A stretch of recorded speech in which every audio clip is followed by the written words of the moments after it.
He spoke of having an unbearable amount of anger and rage. He finished the season 267 points behind the champion.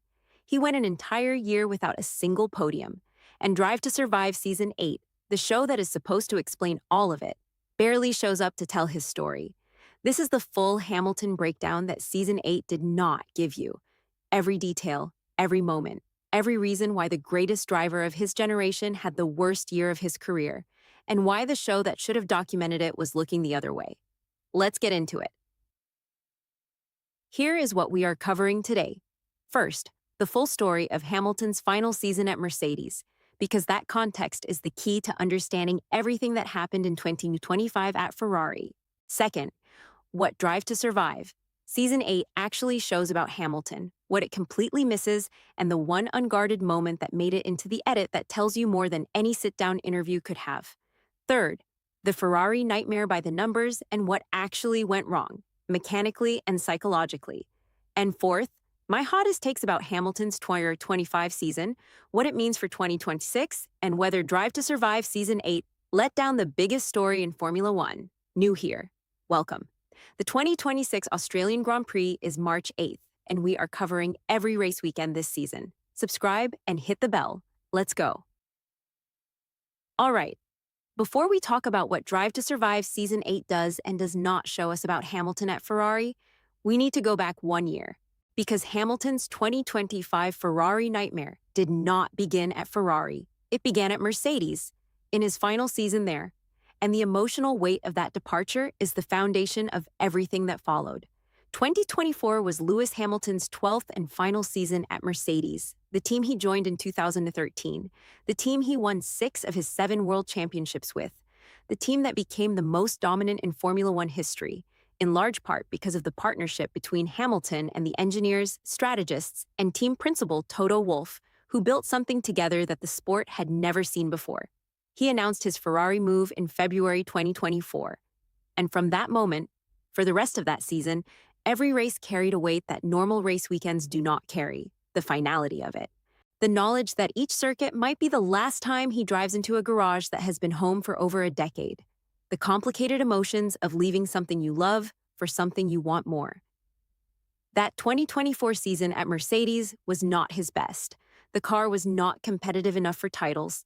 But there were moments, Silverstone especially, where Hamilton qualified brilliantly and had the kind of race that reminded everyone watching what this man can still do when the machinery is underneath him.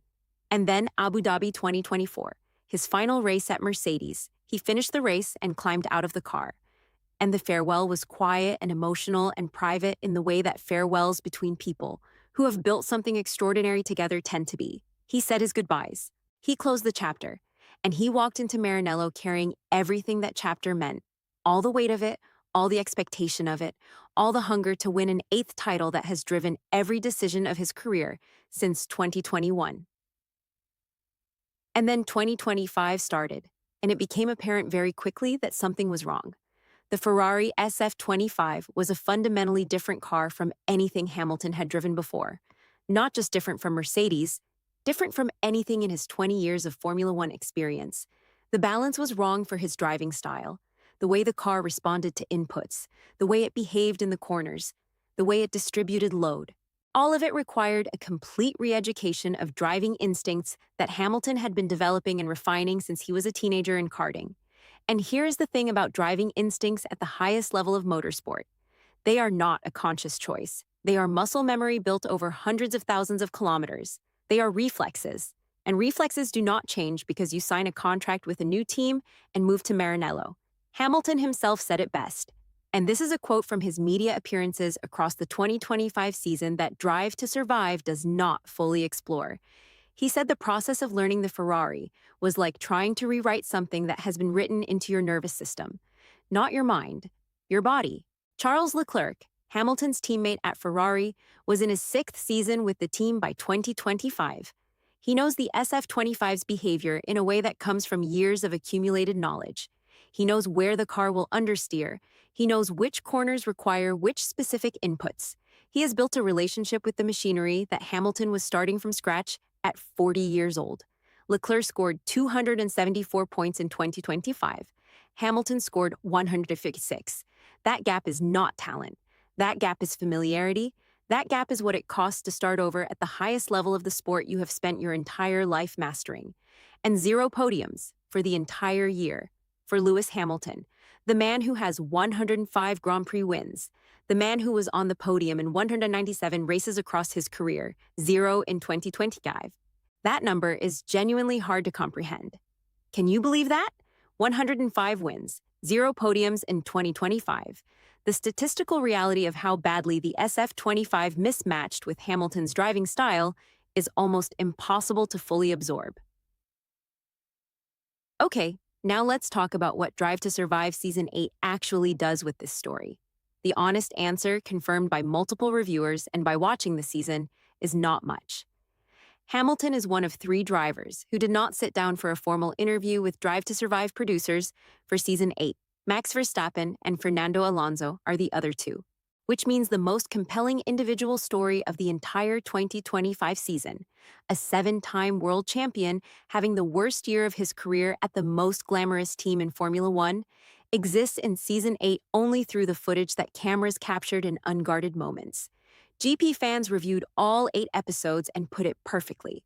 They said they were looking for the sauce and found only pasta, meaning the surface was there, the visuals, the Ferrari red, the name recognition, but the substance was missing. No insight, no real access, no sit-down Hamilton telling you what it felt like to go from 6 world championships with Mercedes to 6th place and 0 podiums at Ferrari. The main Hamilton content in Season 8 lives in Episode 6, The Duel, which covers Mercedes versus Ferrari in the Constructors' Championship battle for 2nd place. And even there, Hamilton's personal struggle gets what Racing News 365 called a very light touch. The episode is more concerned with the team-level battle between Mercedes and Ferrari as organizations than with what Hamilton was experiencing inside the Ferrari garage. What we do get, and this is the one moment in Season 8 that tells you more about Hamilton's 2025 than anything else, is an unguarded backstage clip where Hamilton questions the Ferrari team's decision not to use a teleprompter for their video content. Of all the things to capture, of all the moments behind the scenes at Maranello during one of the most challenging seasons in the career of a 7-time world champion, the moment that made the edit is Hamilton questioning a teleprompter policy. That is not Drive to Survive failing accidentally. That is Drive to Survive telling you exactly how much real access they had to Hamilton's inner experience in 2025. But here is the part of the Hamilton story that Season 8 does not tell you, and that you need to understand before the 2026 season starts: the China sprint race win. In the middle of a season defined by struggle and frustration and 0 podium finishes, Hamilton won a sprint race in China. Not a Grand Prix, a sprint, but a win. A first for Ferrari, in a Ferrari car, with Ferrari engineers cheering on the pit wall. And the footage of that moment, Hamilton in the Ferrari cockpit, taking the victory, the emotion of it, is the most human moment of his 2025 season. It is proof that the talent is still there, that the speed is still there, that the driver who won 105 Grand Prix races did not leave his ability at the Mercedes garage in Abu Dhabi when he cleared out his locker.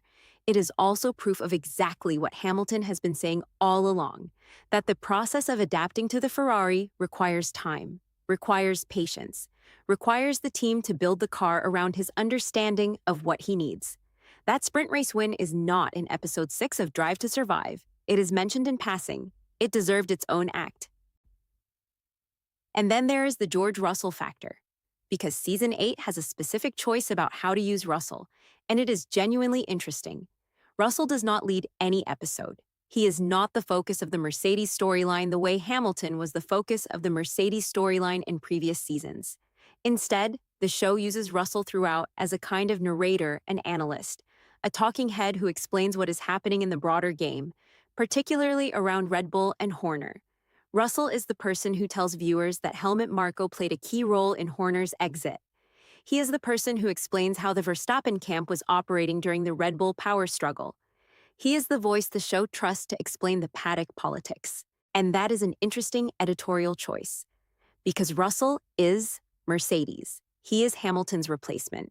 and using him as the season's analytical voice rather than its emotional center creates a dynamic where the team Hamilton left is represented not by the story of what Hamilton went through, but by the cool, collected testimony of the driver who benefited from his departure.